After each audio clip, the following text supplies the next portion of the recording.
હાય, હું છું kitchen express club member જલ્દી જાદવ અને હું બનાવવા જઈ રહી છું લાલ મરચાંનું ભરેલું અથાણું। સૌથી પહેલાં આપણે લાલ મરચાં લઈ એના ડીટીયા કાપી અને અંદરથી બધા જ બિયા કાઢી સાફ કરી લઈશું।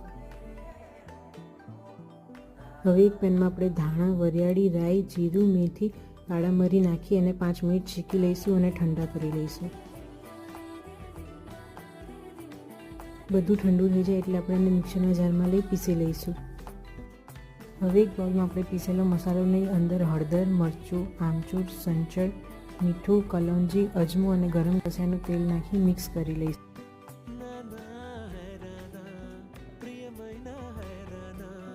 હવે આ મસાલા આપણે લાલ મરચાંની અંદર ભરી દઈશું પ્રોપર।